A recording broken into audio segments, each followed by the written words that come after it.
तिलकोर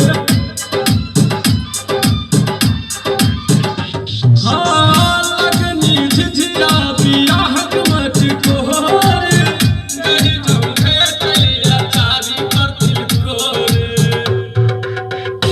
घर अंगना दलान ओ गाछिक मचान घर अंगना दलान ओ गाछिक मचान जता पुरहित कैलन का जमानिया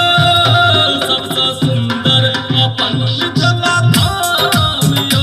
सबसे सुंदर अपन मिथिला धाम यो सबसे सुंदर अपन मिथिला धाम यो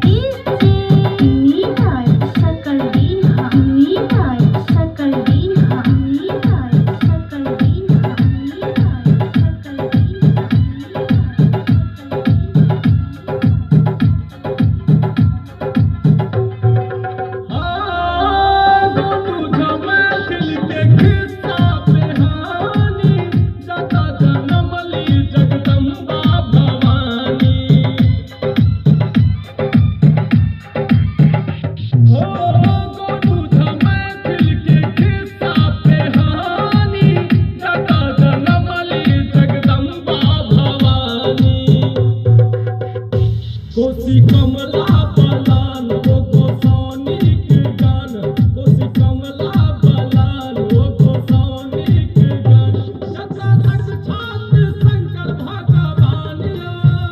सबसे सुंदर अपन मिथिला धाम यो सबसे सुंदर अपन मिथिला धाम यो सबसे सुंदर अपन मिथिला धाम धाम धाम सबसे सुंदर अपन मिथिला धाम यो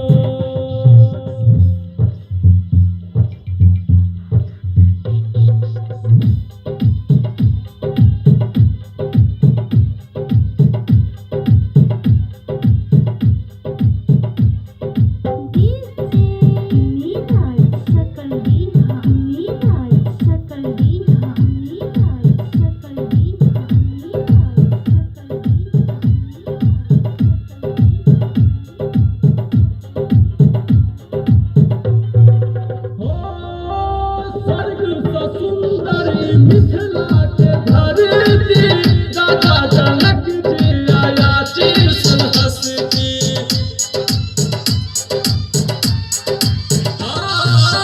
स्वर्ग से सुंदर मिथिला के धरती राजा जनक जी आया सन हंसती विद्यापति सन विद्वान कन्हैया कौरैया बखान दादा पीछे दादा भंगिया गुण गानिया सबसे सुंदर अपन मिथिला धाम यो सबसे सुंदर अपन मिथिला